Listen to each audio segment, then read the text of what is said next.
Good morning, everyone. Welcome to the Sunday Live Dharma. Today, our dear friend Pete Warshaw, Won-Ji-ho, prepared a beautiful Dharma talk titled Memory is Now. And also today, our friend Peggy, her Dharma name is Won-Ki-hang, is celebrating her birthday. Happy birthday, Peggy. She has been practicing with us from Canada, and she's one of the longest members of this temple. So thank you, and happy birthday. And let us start our practice with Qi Gong. Please stand up and join Reverend Kim. Everyone. Today we learn 3 different Qi: turtle Qi, eagle Qi, and sunflower Qi. Turtle Qi. Okay. Then hands all the way up, in, and slowly down. It's the sitting. Hold back your ankle. And breathe in both hands side, and then look at the ceiling. And breathe out. Okay, and breathe in all the way. And slowly out. Hold your back ankle. Okay, and breathing in. Look at the ceiling. Slowly. Time. Okay. Deep breathing in all the way. And breathe out slowly. Cross. Hold your back ankle. And then head down as much as you can. Head down. And slowly breathe in. And look at the ceiling. And out. Okay, one more time. Okay, breathe in. And slowly out. Cross the hand. Hold back your ankle. And head down. As much as you can, more squeeze, then slowly up, both hands, this, the back, and up.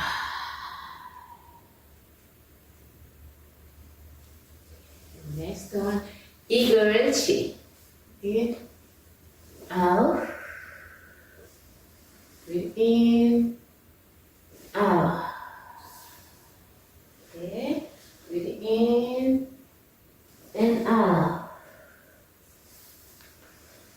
Breathe in and out. Breathe in, out. Breathe in, out.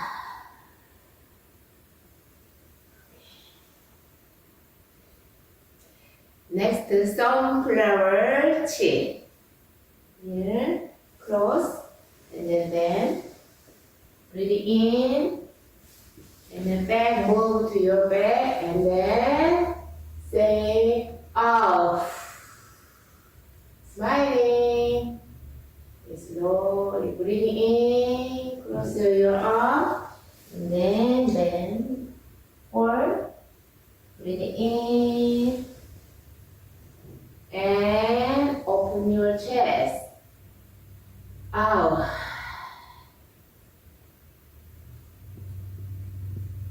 Okay, the other side. Breathe in. And open your chest. Out. Breathe in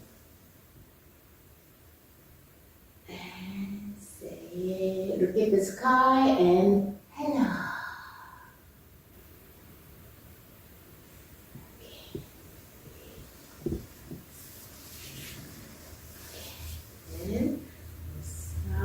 Press it and then press down. Okay, in and down. Okay, then accumulate Qi.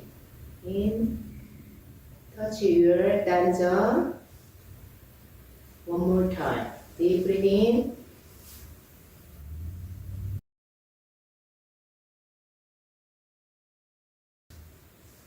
Thank you for joining.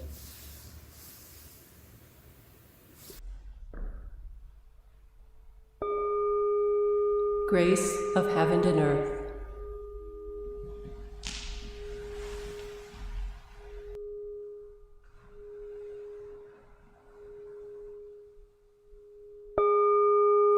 Grace of parents.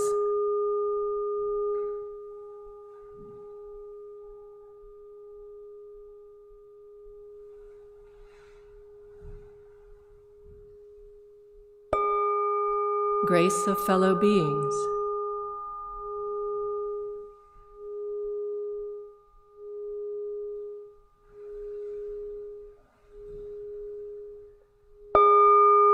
Grace of laws.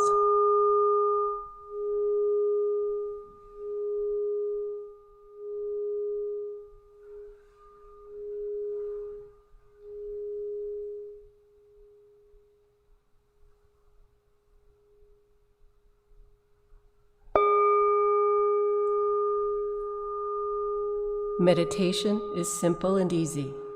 Anyone can practice it. Please take time to find your most comfortable position on the floor or in a chair.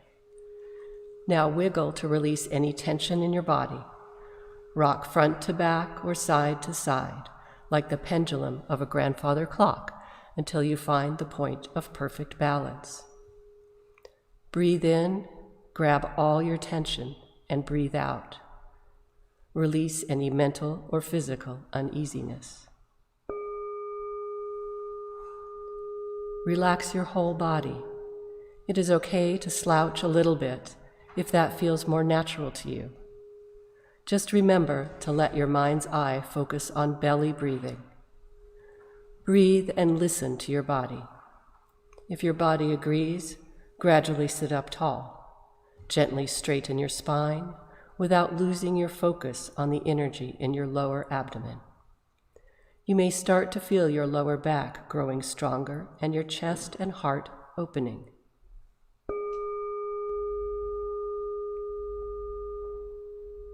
Invite your awareness.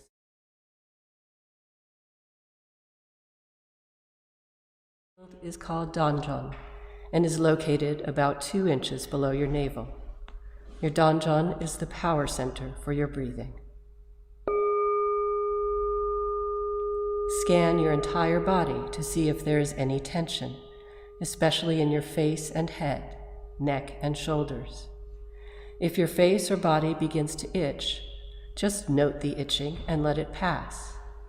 If your legs ache unbearably, you may change position very slowly and quietly so that you maintain a calm stillness and honor the silent practice of those around you. When thoughts arise in your mind, do not be disturbed by them. Do not react to your thoughts or pursue them. Recognize them as just thoughts. They will disappear by themselves. Continue to bring your awareness back to your Danjon abiding breath.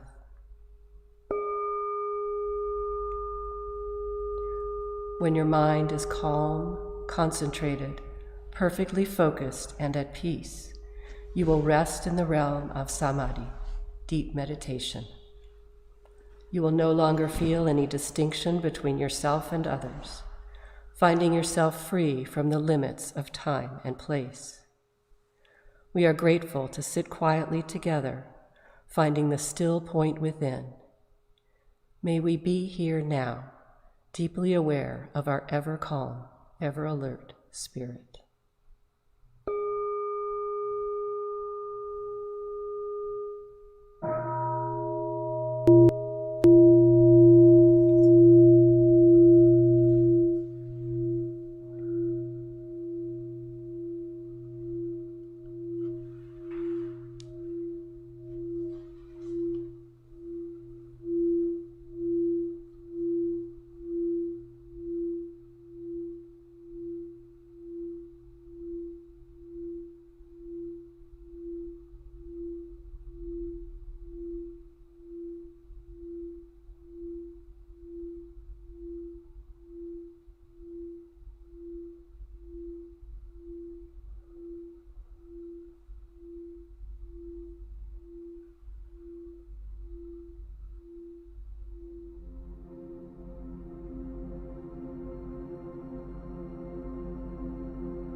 prayer.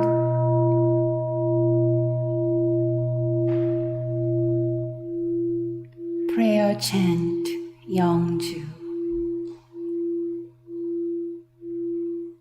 The spiritual energy of heaven and earth settles in my being. My spirit penetrates all things as my mind wills. Heaven, earth, and I become one. I am one with the way of heaven and earth. 영주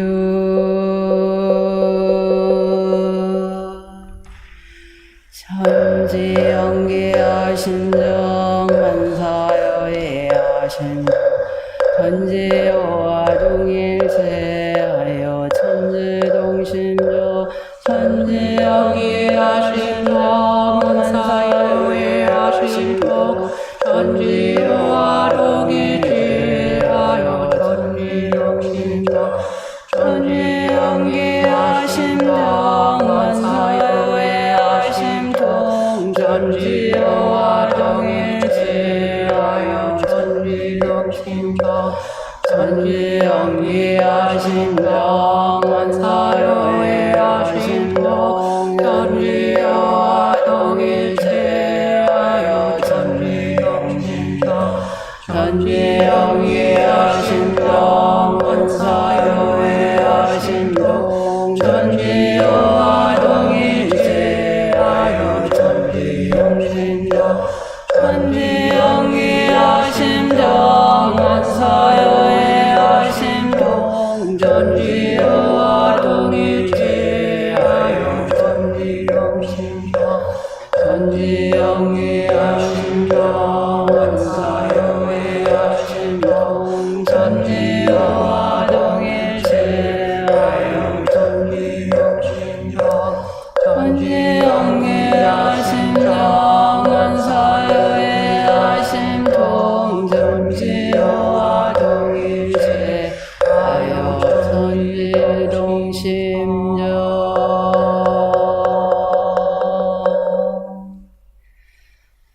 Prayer for world peace. Grace of heaven and earth, grace of parents, grace of fellow beings, grace of laws. O Dharmakaya Buddha, fourfold grace, may we take refuge in Dharma and be filled with the compassion and wisdom. May we transform delusion into wisdom, greed into generosity, resentment into gratitude, discord into harmony, and hatred into compassion. May all nations grow and benefit mutually. May the strong help the weak, and may the weak learn and evolve according to Dharma. May all those who have died from world conflicts and disasters be delivered through all obstacles and be at rest. May there be peace throughout the world, and may all beings enjoy tranquility and happiness, living in their original true nature. These we pray with our whole hearts.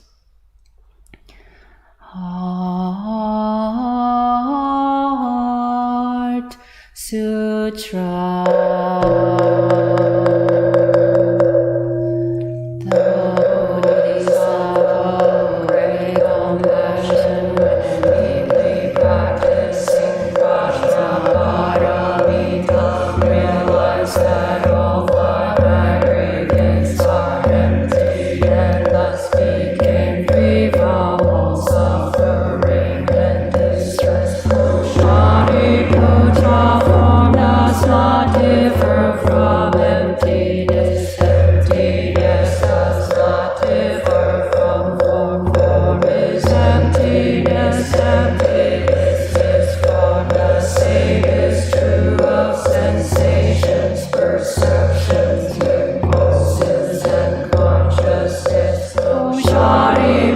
All dharmas are empty, they do not appear or disappear, are not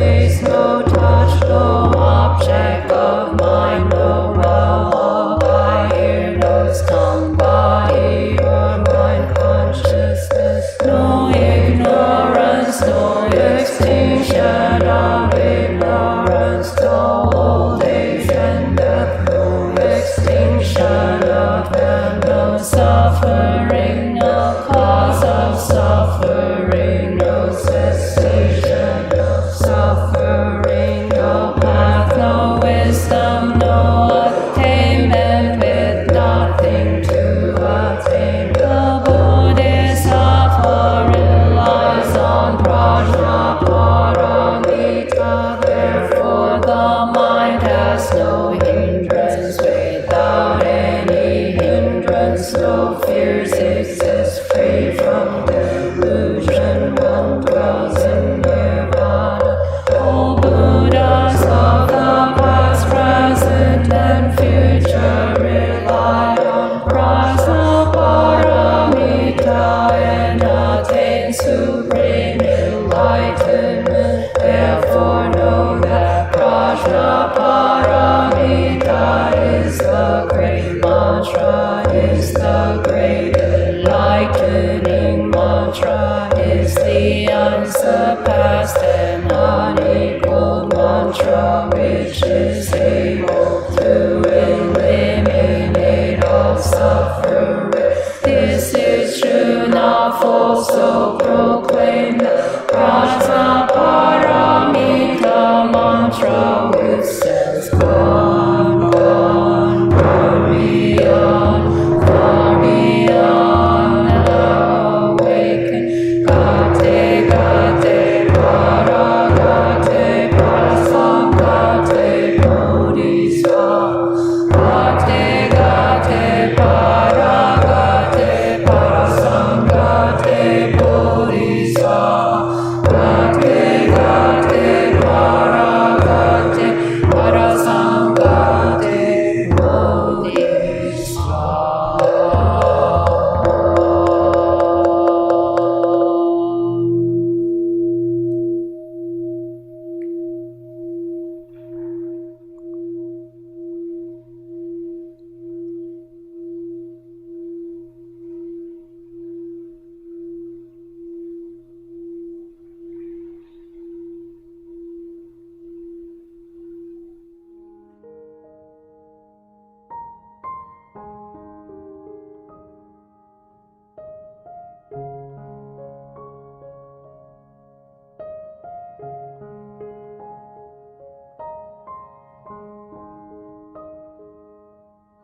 And I'm 10 years old, and today we worked here and at the Buddhist temple in the garden, and I like working here because it's a calm and peaceful environment where I can just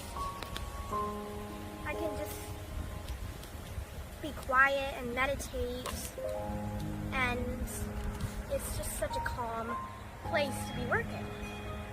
Hello, my name is Henry. I'm 13 years old, and today I worked over here on this side of the garden. We were picking up gumballs and raking, and we were just cleaning all this area up. The garden is looking, as Alma said, very peaceful today, and there's some new land over here that has great potential for the garden. It's going to look very nice.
Today, Pete Washer, a temple practitioner, will give the Dharma Talk, reflecting his journey since losing his beloved wife and companion, Julie. Let us practice deep listening. At the end of the talk, please feel free to share your thoughts through the live chat room. Please welcome Pete. Good morning. My name is Pete Warshaw. My Dharma name is Wan Ji Ho. Today, I'd like to share some unfinished thoughts about living in the present, about perception and memory, about attaching, and about detaching. This coming Wednesday will mark the 1-year anniversary of the death of my wife, Julie, someone many of you knew. Since her death, I've spent a lot of time mining memories of our 48 years of marriage and practicing living mindfully in the present. At first, these didn't seem to be compatible, and I toggled back and forth, past, present, now, then, with an added dose of speculation about my future without her. We're taught to drop our thoughts about the past and the future and live in the current moment. John Kabat-Zinn wrote, quite simply, the future is not here. The past is already over. We have to deal with things as they are in the moment. Does that mean I shouldn't think about Julie and our lives together? Or avoid wondering what my future will turn out to be? I don't think so. So is living in the present moment a fool's errand? Again, I don't think so, but it's taken me several months to begin to see how it all fits together. As I said a few moments ago, my thoughts are unfinished, but I decided to move carefully and more carefully explore them by putting together this Dharma Talk. The Heart Sutra, as we just chanted, tells us that all dharmas are empty. No form, no sensations, no perceptions, no impulses, no consciousness. No consciousness. Buddha's teaching tells us that consciousness and its component memory is a product of our own mind. In that sense, it isn't real. We fabricate it, just as we fabricate form, sensations, perceptions, and impulses. All things are mind's creation, said the Buddha. My memories are my mind's creation. When I look at a photograph of Julie, I stop and remember that it isn't Julie. What my eyes see isn't even a picture of Julie. It's an evocation of my own making. It's a feeling that runs from my eyes deeply into my chest. And in evoking these feelings, these memories, I'm no longer in the past. In fact, I never have been. I'm right here now, looking at her and her image on a piece of paper, remembering now what I saw through the camera lens and later in the print, and feeling now my response to it all. And round, because tomorrow I might look at the same photograph and have a different set of responses, including an in-the-moment response to my looking at it today. When I look at a picture of Julie, I feel sad and grateful and sad, both together, intertwined. In the months shortly after she died, my sadness was stronger than my gratitude, but they both were present. Now, on most days, my gratitude is stronger than my sadness, but they still are both present. And I expect this will be the case for the rest of my life. So I sit here with memories, perceptions, and feelings drawn from the past, but felt in the present moment.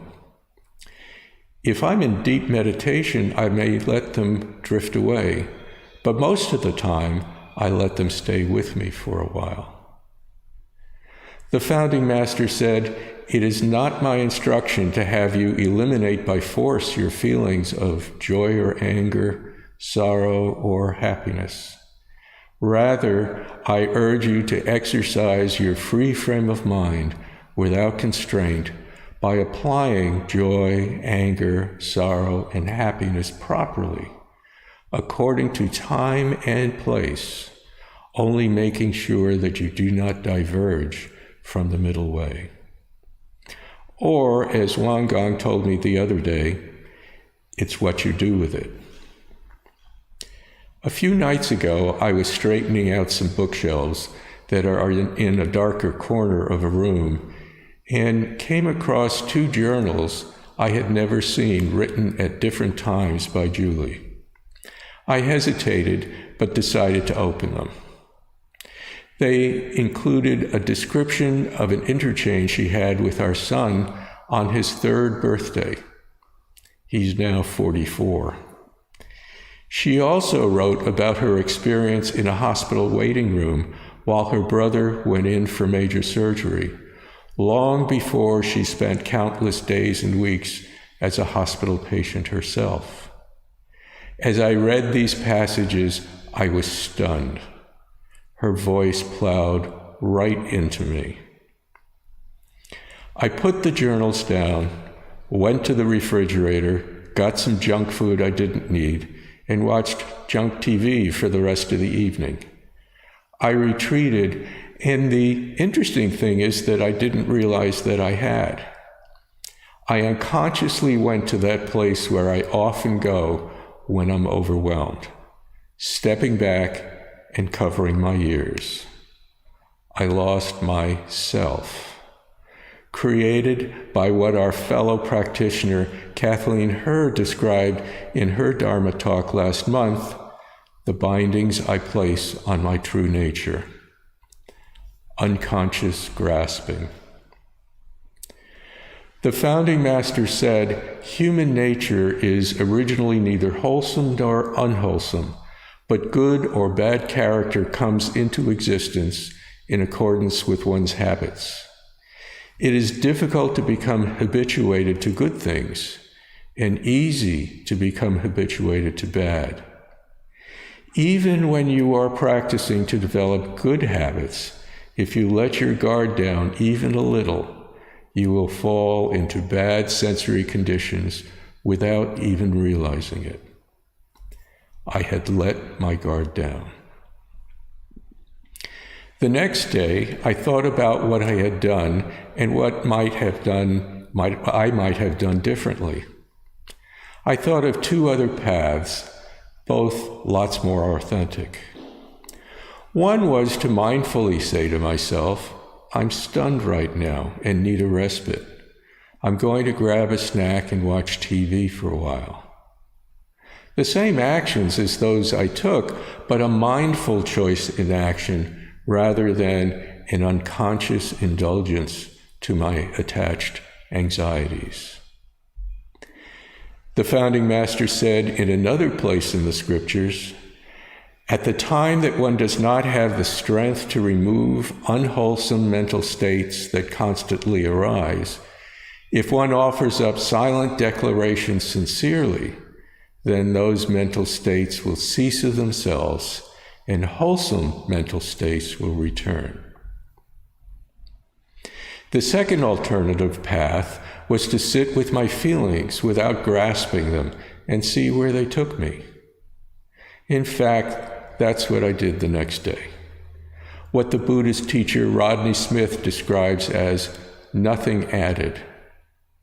No attainment with nothing to attain from the Heart Sutra. Andre Aciman, a wonderful novelist and essayist, wrote, one longs for something in the future, one yearns for something in the past. Once I allow longing or yearning to take hold, I lose myself. I'm then caught in the I want, I wish, I need swirl that catapults me further and further away from my true self. Over these past months, I've gradually become more attuned to living in the present. More frequently, I recognize that a memory I'm having is actually in the present moment. From there, I am able to sit quietly with it until I can make mindful choices around it. Continue sitting with it, let it go, do something. And when I imagine a future without Julie, I see that this imagining also is in the present. From here, I am able to sit quietly until I decide if it's something to plan or let float out there for a while until it drifts away. Neither yearning for the past nor longing for the future. For each of the 7 weeks after Julie died, I stood in the altar behind me and read a different letter to her as part of the temple's deliverance ceremony. Since then, I've been producing a book about Julie, which will be arriving from the printer in a few days. This has been a profound experience for me. Writing the 7 letters and creating this book has been a helpful way to live in the moment with my grief without channeling outward with clinging or attachment. When I look at the photographs spanning her life, I am flooded with memory and feeling. Each time, my experience is a little different, and that makes sense because each time is in the present. 20 years ago, between illnesses, Julie wrote, "It all comes down to awareness to all the dark places. Illuminate. Light candles in the dark. It is our turn to carry the torch, and our turn is over soon enough. Life rolls on like a wave, and we are lifted by the current and then fall away again. So enjoy it while it lasts."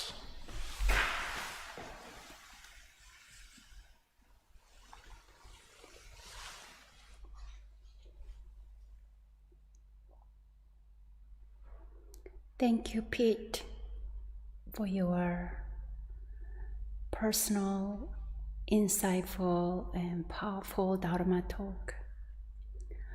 Why don't we all take a moment of silence to reflect on today's message? Or you are welcome to share feedback or comments in our live chat during this 2-minute silence.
Thank you.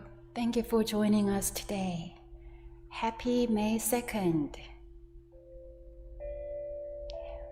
May the forest be with you throughout the month of May. Be well.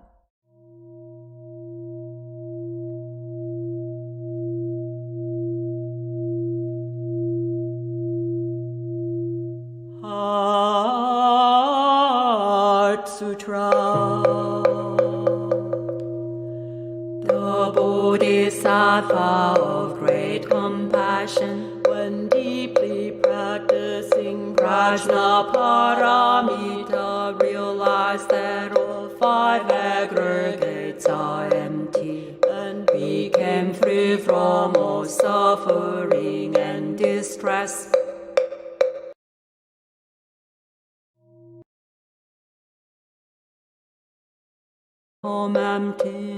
Emptiness does not differ from form. Form is emptiness is form. The same is true of sensations, perception, impulses, and consciousness. O Shariputra, all dhammas are empty. They do not appear or disappear, are not tainted or pure, do not increase or decrease. In emptiness, no form, no sensations, no perceptions, no impulses, no consciousness, no eyes, no ears, no nose, no tongue, no body, no mind, no form, no sound, no smell, no taste, no touch, no object of mind, no realm of eye, ear, nose, tongue, body, or mind consciousness. No ignorance, no extinction of ignorance, no old age and death, no extinction of them, no suffering, no cause of suffering, no cessation of suffering, no path, no wisdom, no attainment with nothing to attain. The Bodhisattva relies on Prajnaparamita, therefore the mind has no hindrance. Without any hindrance, no fears exist. Freed from delusion, one dwells in nirvana. All Buddhas of the past, present, and future rely on Prajnaparamita and attain supreme enlightenment. Therefore know that Prajnaparamita is the great mantra, is the great enlightening mantra, is the unsurpassed and unequaled mantra, which is able to eliminate all suffering. This is true, not false, so proclaim the Prajnaparamita mantra, which says, gone, gone, gone beyond, far beyond, now awaken, gate, gate, para gate, parasamgate, bodhisvaha, gate, gate, para gate, parasamgate, bodhisvaha, gate, gate, para gate, parasamgate, bodhisvaha.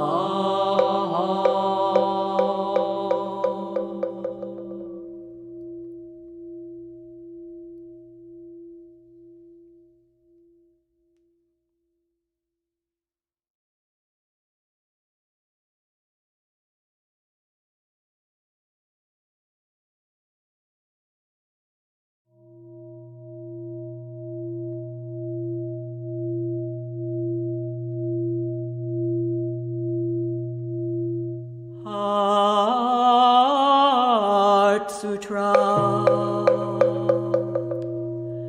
The Bodhisattva of great compassion, when deep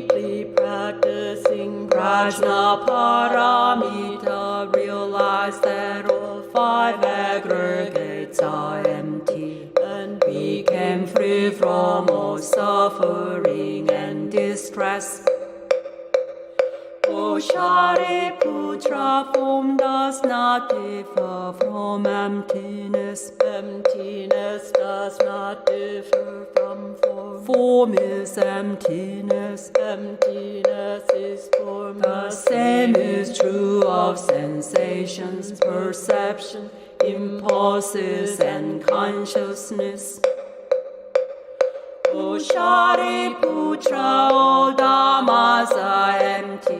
They do not appear or disappear, are not tainted or pure, do not increase or decrease in emptiness. No form, no sensations, no perceptions, no impulses, no consciousness, no eyes, no ears, no nose, no tongue, no body, no mind, no form, no sound, no smell, no taste, no touch, no object of mind, no realm of eye, ear, nose, tongue, body, or mind consciousness.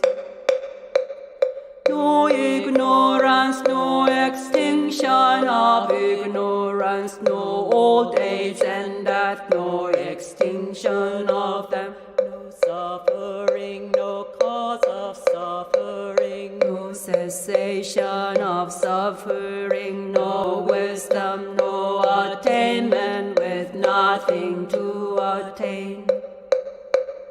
The Bodhisattva relies on Prajnaparamita, therefore the mind has no hindrance. Without any hindrance, no fears exist. Freed from delusion, one dwells in nirvana.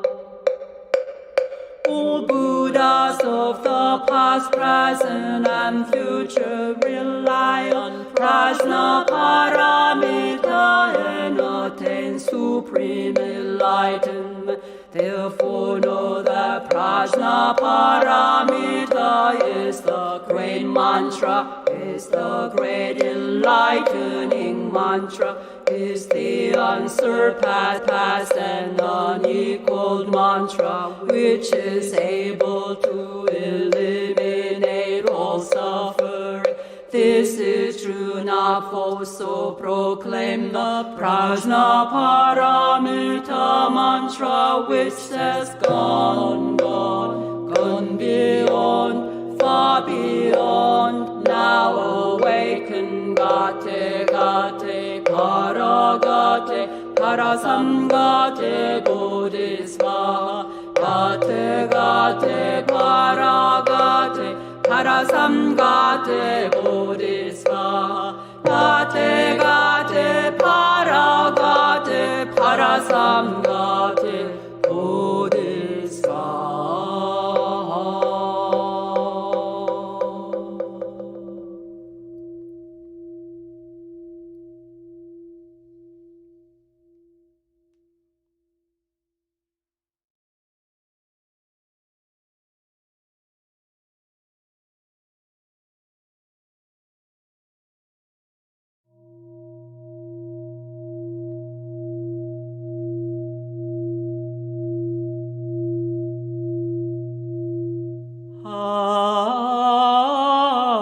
Heart Sutra. The Bodhisattva of great compassion, when deeply practicing Prajnaparamita, realized that